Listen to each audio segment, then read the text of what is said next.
Today's episode is brought to you by Blue Nile. Make your moments sparkle with jewelry from BlueNile.com. And going on now is the Blue Nile anniversary sale. Save up to 40% on classic fine jewelry pieces and 25% off on engagement ring settings. Shop stress-free and find your forever piece. Go to BlueNile.com.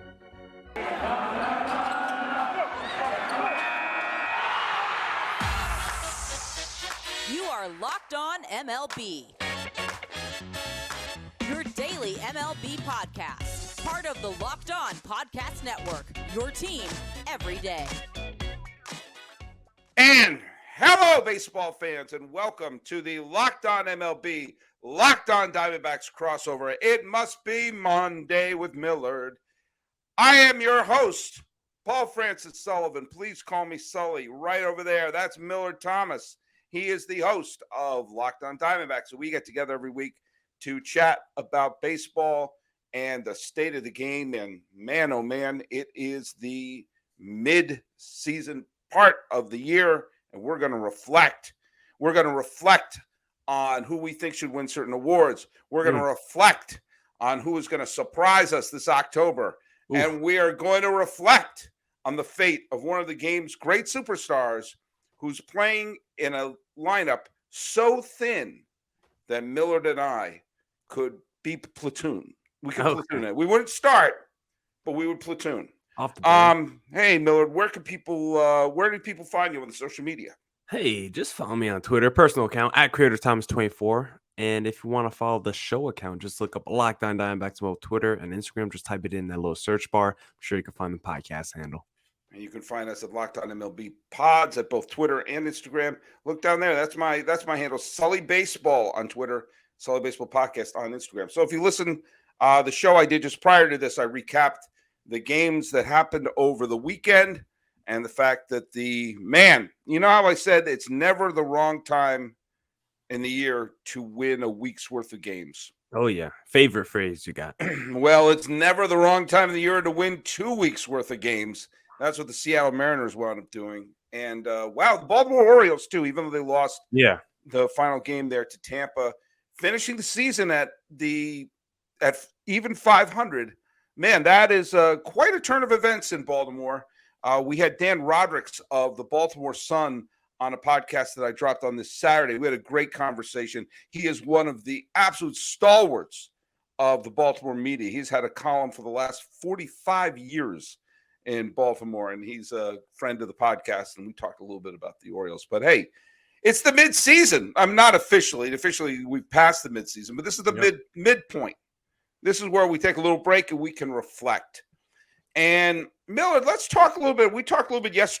The last time we did this, we talked a little bit about who we thought the top teams were, the top contenders. And we did make a couple of points of who we thought the MVPs and everything were. But let's go down the big ones. Let's go down MVP, Cy Young, Manager of the Year, Rookie of the Year, and also who we think the next manager to be fired is. Because, man, oh, man, that's an unpredictable thing. But let's go through. Let's go to the you're a National League guy. Let's start with the National League. Who's your MVP at this point? Okay, my MVP, I got down my 3 finalists here. I'll start from the bottom. Number 3, I got Pete Alonso of the New York Mets. He's been a major impact slugger in the middle of the lineup. The power he's able to display for the Mets this season has been really impactful this season. He's been incredible for them once again, and he's looked to be back to that maybe rookie Pete Alonso when he hit the 50-plus home runs because he was still great as a sophomore, but it felt like he took a step back a little bit. I think he's back to being that superstar first baseman. I think he's entrenched himself heavily in the MVP conversation. So he's number 3 right now for me from the New York Mets. Number 2, I got Manny Machado of the San Diego Padres because the Padres have been really good this season. Their offense has been fantastic. And when you look at that lineup, it hasn't been a lot of great performers outside of Manny Machado, who has had to carry just a way bigger load without Fernando Tatis this year. We know Manny Machado is one of the game's favorite players to get hated on because, so many different things, whether it's be. I like him. I like him. But, Yeah, we know he's a polarizing figure, but he's been fantastic so far this year for the Padres. He's number 2 right now on my NL MVP finalist list. The number one, it hurts me to say, but he's the runaway favorite because he's leading basically the NL in every major offensive statistical category, and that is Paul Goldschmidt of the St. Louis Cardinals, who just entered the 300 home run club. He's been fantastic all season from start to finish. It's been a phenomenal season. It's been the Goldie season. So right now he's the MVP in the National League, and it's not even close. I completely line up with all those. I mean, I do give a lot of love to Dansby Swanson and to Nolan Arenado as well. But yeah, I think, and if Harper was not injured, I would put him in there as well. Joel Sherman of the New York Post wrote about Paul Goldschmidt. I'm just going to read a little bit from his column. The major league slash line with 2 strikes is a batting average of 168, on base of 242, and slugging of 264. Okay, that's the major league slash line. Goldschmidt's is 270, so 100 points higher than the major league slash line. More than 100 points higher in slugging, and almost 250 points higher in slugging, and almost 100 points higher in on-base percentage. In other words, with 2 strikes, he has a good slash line for any point in the count. But with 2 strikes, he hits on an elite level. I mean, you break down his stats in every way, shape, or form. And St. Louis has had an up and down season. And they're right now, they're nipping right at Milwaukee's heels for the lead. But yeah, I think that what Goldschmidt has meant to that team is yeah, and this is like some of the best baseball we've seen from him in his career, because that first season in St. Louis, it was a little bit of a step back. He really started slow those first couple months before he took off. But you look at the last 2 years in St. Louis, like Paul Goldschmidt flat out now has been like a top 10 player in baseball, and he's been incredible in the middle of the lineup. And I think when you look at that trade again, like we always talk about, like it was just a straight fleece by the Cardinals, and it was a game-changing, franchise-changing move for them moving forward. Let's take a look at the AL MVP. I'm just going to go first there. I have Judge 1, Jose Ramirez 2, and I guess I should be building up for the suspense there. I have Ohtani 3. I had Trout, Alvarez, and Devers high up, but I mean, Devers is still great. And he's the only one who showed up for the last couple of games against the Yankees. Trout's injury will probably lower his stats, and if you're on a team that stinks and your stats aren't elite, I mean, he's still going to have a great year, and he could very well win the MVP. He could have a great second half. But if there's an angel who's going to do that, it's going to be Ohtani, because he's putting together a Cy Young argument as well. But what Judge has done, Alvarez is, again, I'm not Alvarez, I'm sorry, Jose Ramirez. What he's my number 2. He's my runner-up, because the Guardians are right in it, and they're making a run at the division as well. And he is carrying that offense big time. But the Judge is having an all-time season, and barring injury, he's going to hit 50-some-odd home runs this year. Yeah, he's having a crazy year. He's probably having the most fun year in the American League, the biggest spectacle of the year. He's number 1 on my list as well. I have Yordan Alvarez number 3, because if you care about WRC+, which is like probably the most trendy stat used over the last few years, Yordan Alvarez is running away with that stat in the American League. Like, according to that, he's like 20 points better than anyone else. Second is actually our guy, Rafael Devers, over Aaron Judge. But I still have Alvarez 3. And then number 2, I actually have Shohei Ohtani, just because I feel like the man, again, offensively has been one of the best players in baseball. Maybe a step back from last season offensively, but still an incredible slugger. And then you look at from a pitching perspective, he's taken a step up from last season. He's he's legitimately in the Cy Young race right now, depending on how many starts he's going to finish with. Like, he's been incredible this year. So I feel like when you think about the spiritually of the award, or what an MVP is, like, I think Ohtani just, regardless of record, has to be top 2, because there's literally nothing more he can do when we talk about value to a team. Yeah, in fact, let's go right to the Cy Young. I'll build it up. Okay. I have number 3. I have Verlander of the Astros. He's having a marvelous season. Don't let Brett hear that. Don't let Brett hear that talk now. So, like, number 3. I have number 2. I have Ohtani. Okay. And I have Shane McClanahan of the Rays, who is just very quietly having an unbelievably great season. I mean, Verlander, again, Verlander could be 2. I mean, it's the midway point. And so there's a lot of coin tosses here.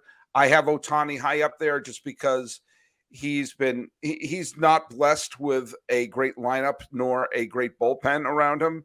Can you imagine how bad the Angels would be without him? But McClanahan, I think, is just having that great year. A little bit under the radar, of course, but having a fantastic season for Tampa. Yeah, I think McClanahan's problem is the fact that he plays for Tampa, a team that's already kind of unassuming. And McClanahan, I mean, if you look at the stats, he's basically like Goldschmidt as a pitcher. Like he's running away with every offensive category. He's the AL version of Sandy Alcantara. So he's been phenomenal so far this year. Ohtani is on my short list, but I don't actually have him in my Cy Young race. It's probably fair enough. Just because he starts like every 6th day. If he was like a normal, every 5-day starter, I think he's right there in the mix. But overall, I have Verlander number 2. I have Shane number 1, like you. But I do have Blue Jays, Alek Manoah. I know you had Jose Urias as your preseason pick, but Manoah this year, he's just, Urias, we won't even talk about that, but Manoah this year has been absolutely phenomenal. Kevin Gausman, too, I think he's been deserving of an all-star selection from that rotation, but Manoah has just been a freaking stud out that rotation for the Blue Jays. And even though Charlie still got fired, Manoah's been a bright spot for that team. Well, and also let's give shout outs to 2 other pitchers who are kind of a little bit under the radar right now, but Framber Valdez of the Astros and Martin Perez of the Texas Rangers are both having very, very good seasons. Martin Perez is absolutely startling. So I don't know if Martin Perez is going to make the top 10 Cy Young, but it's worth shouting out when you have someone who is having a legit all-star season like that kind of catch you off guard. Whoa. Look at this. I got my new Built Puffs. From the people who invented healthy and tasty comes the latest gift to your taste buds. You've probably tried the amazing coconut brownie chunk Built Bar, but guess what? Your friends at Built have given you coconut brownie chunk the puff treatment. Say that 3 times fast. That's right. The coconut brownie chunk Built Bar flavor that you love is now a delicious, chewy marshmallow concoction covered in 100% real chocolate. It's like a fluffy cloud, I can't even say it, of coconut brownie goodness. But stop drooling and listen. They're good for you, low calorie, low sugar, high protein, and all delicious. Coconut brownie chunk puffs are here for a limited time, so go to Built.com. Make sure you don't miss out. They're going fast because they taste amazing. All Built bars are made with collagen protein, which your body absorbs more efficiently and provides tons of health benefits. Eat something that tastes good and is good for you. Best part about Built Puffs is, of course, they taste amazing, but you can enjoy them guilt-free because they're good for you. They're the perfect treat, perfect when you've got a craving, you need to satisfy the sweet tooth, or if you need a quick, healthy snack. They're an excellent source of protein. Delicious coconut, rich sweet brownie, creamy marshmallow. Stop fantasizing. Go to Built.com. Get your order of coconut brownie chunk Built Puffs right now. Go to Built.com. Use promo code LOCK15. Get 15% off your order. Use promo code LOCK15. I think you hinted at the NL Cy Young. I'm going to throw mine. And again, there's a bunch of names for 2nd or 3rd place. I think it's a little tougher than the American League this year for Cy Young. Well, I think the top spot's pretty easy. The top spot's easy. After that, like you said, after that, there's a rotation which I would have no problem. I have Corbin Burns 3. I have Max Fried of Atlanta 2. That's and fair. I have Alcantara of the Marlins at the top. But Gonsolin or Zach Wheeler. I mean, there's a bunch of other ones that could be up there, and even Kershaw.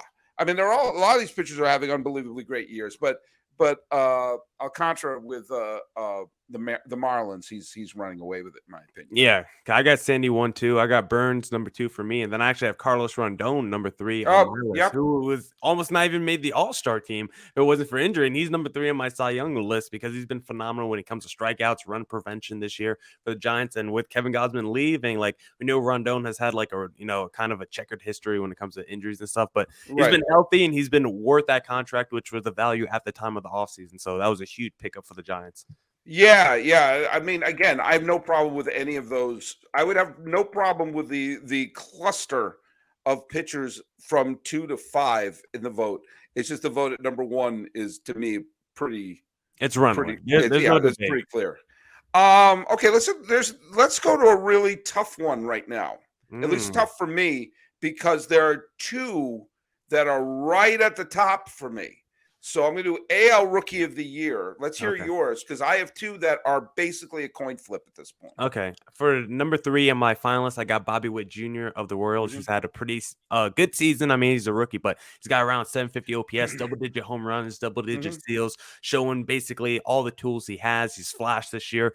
Basically what you want from a high-ranking prospect rookie. Bobby Witt Jr., who's super young. He's shown you everything you would want as a Royals fan. So he's number 3. Number 2 is Jeremy Pena, who I really didn't know who he was entering the season, but he's just been good from start to finish with a high average, can hit for power, can steal some bases as well. He's been the perfect Carlos Correa replacement over there in Houston. So I like Pena. He's number 2 on my Rookie of the Year list. And then I think number 1, it's kind of right now kind of run away because Julio Rodriguez of the Seattle Mariners, a catalyst on that offensive side of the ball for a Mariners team that is streaking right now. Double-digit home runs. He's got like 20+ steals, and he's going to the All-Star game as a rookie as well. 800+ OPS. Julio Rodriguez might be the next Ken Griffey Jr. That's very high praise, but he's definitely looks like he could be a multi-time All-Star, maybe a potentially future Hall of Fame, but probably not as good as the kid. But if he gets 80% there, you're going to be pretty happy as a Mariners. Hey, it's 60% is pretty good. Yeah. You and I have the exact same, but I have Pena. Okay, I have Witt Jr. number 3. He's a fine player,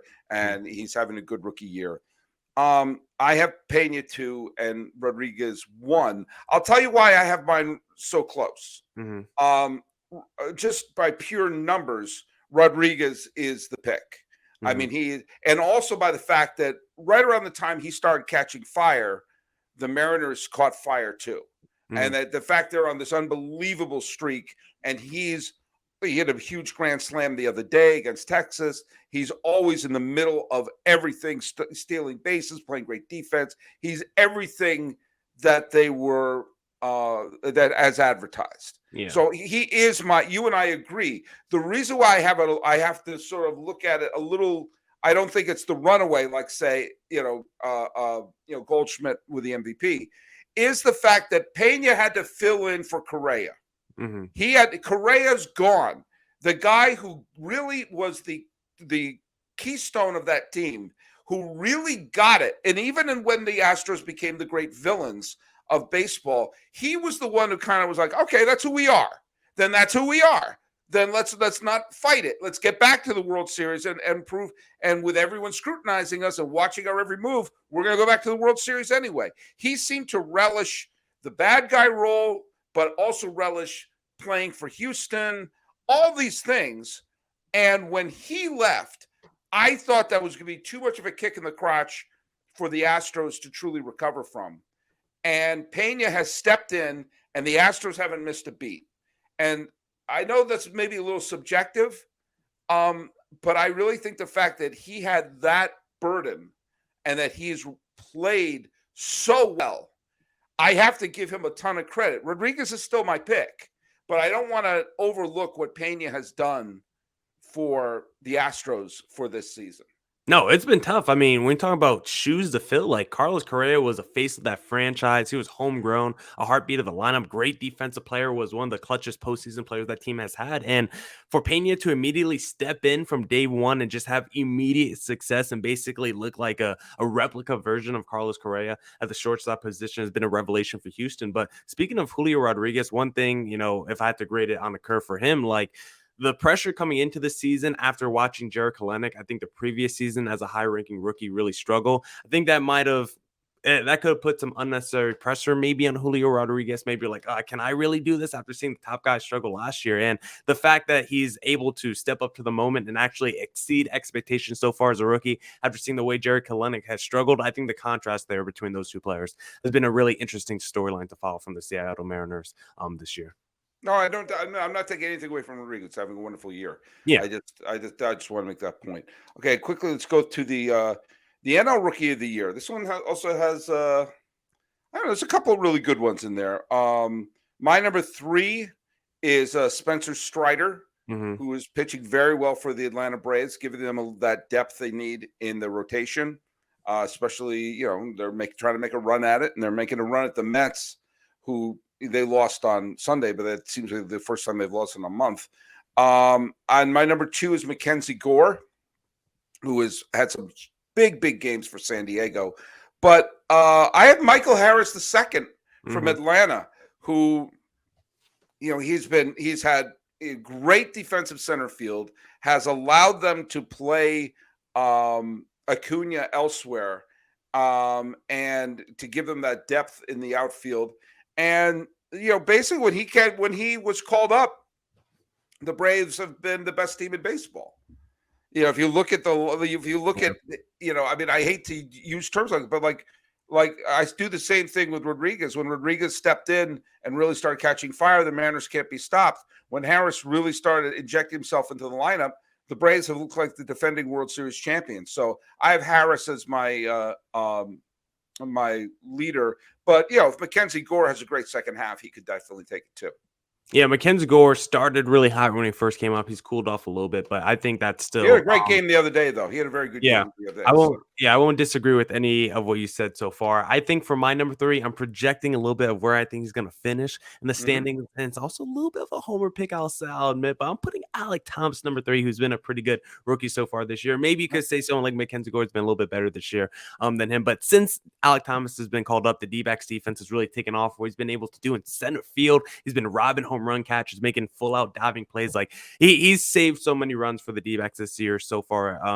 Defensively in center field, and he's also a great table setter at the top of the lineup. I like Alec Thomas a lot. He's that number 3 for me. Number 2 is the guy who you mentioned, Michael Harris of the Atlanta Braves, who has been really good. Like you said, catalyst since he's been called up. And then number 1 for me, I actually have Spencer Strider. And that's really interesting when you look at this Braves team because they're coming off the World Series, and now they're going to have potentially 2 guys in like the top 3 of the Rookie of the Year voting. Like that's what you want to see as a World Series contender. Like you're going to be able to spend money in the offseason and call up homegrown guys to just keep churning the wheel. Like that's what you want to see as a franchise. That's how you build consistent success.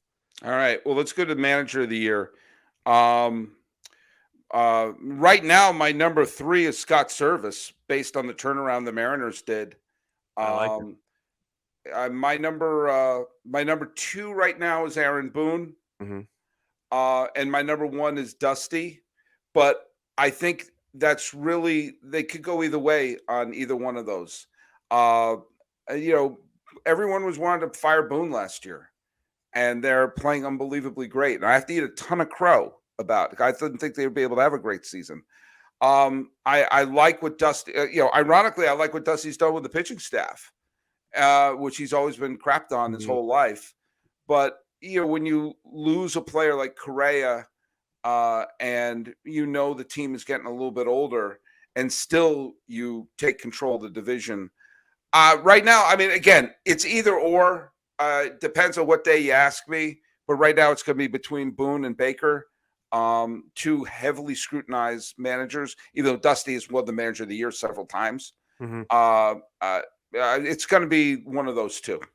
Yeah, Boone, his team is, of course, having a great season, but he's an honorable mention for me just because he's Aaron Boone, and it's all a facade with what he's doing up there in New York. So he's the honorable mention for me. Having a great season, though. But number 3, I'm going to agree, Scott Service of the Mariners for what he's done this year. Yeah, the first half of the year might not have been the best for the Mariners, but how about that second half? How about that 14-game winning streak? They're basically the anti-LA Angels with how they've been able to turn it around. So proud of you guys, Mariners. Number 2, I actually have the Twins manager, Rocco Baldelli, just because I'd still look at that Twins roster. I'm like, I'm not very impressed, but somehow they're winning games and the rotation has just been serviceable. The offense has done enough, and Baldelli has been able to keep that team together. So I respect what he's been able to do for a team that I don't love, but they're winning games. So he's my number 2 manager. And the number 1, like you said, Dusty Baker. I mean, the Astros are just a team with so much baggage. I mean, you just got to manage so much from an outside perspective when it comes to that Astros team. And then you have Carlos Correa leaving. You got guys like Verlander coming back into the rotation, guys like Lance McCullers out for the season. Just a lot of moving parts for Dusty Baker.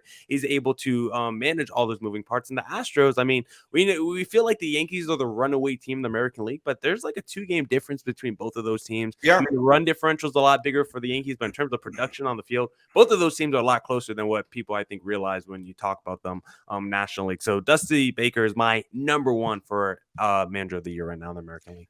And the National League, who do you have? In the National League, I got number 3. I got Brian Snitker of the Atlanta Braves, who, again, coming off the World Series, sometimes you have that World Series hangover people talking about, and it seems like the Braves did have it for maybe the first month of the season, but you could attribute that to the extended lockout and things like that, extended preseason and spring training, because there's a lot of teams that started the season slow. So maybe we give them a little of a pass for that. But the Braves, I think, have really been able to pick it up. They had a pretty long winning streak at one point of the season as well, where it's double-digit streaks. So I think Brian right now is number 3 on my manager of the year list. Number 2, I got Bob Melvin, who stepped into that Padres managerial role after they fired their manager, Jace Tingler. Before him, after, the big collapse of last season, the Padres had come into this season with high expectations. Then all of a sudden, Fernando Tatis Jr., he's hurt. He's going to be out months. And Melvin's been able to right the ship. We know he's been a good manager. We know what he's able to do with the lack of talent from watching him in Oakland. So it's no surprise that this Padres team with, star players like Fernando Tatis out, they're still competitive and they're still winning games. And that's a big reason goes to Bob Melvin for that. And then number 1 on my list, I got Buck Showalter, who was like a free agent this offseason when it comes to managerial candidates. A whole bunch of teams wanted him. He's a throwback manager. He's been one of the best managers in baseball, and he's still showing you at 80-plus years old. He's still as sharp as he ever was, and the Mets are right now looking like one of the best teams in baseball. They might have the strongest overall roster on paper, so deep. So Buck Showalter right now, for what he's been able to do, bring some energy, bring some life to New York, and finally got a big boy running that team over there with the Mets, because we know some of their managers over the years have been kind of hit or miss. So Buck Showalter, he's been the man so far in New York, and he's number 1 on my list.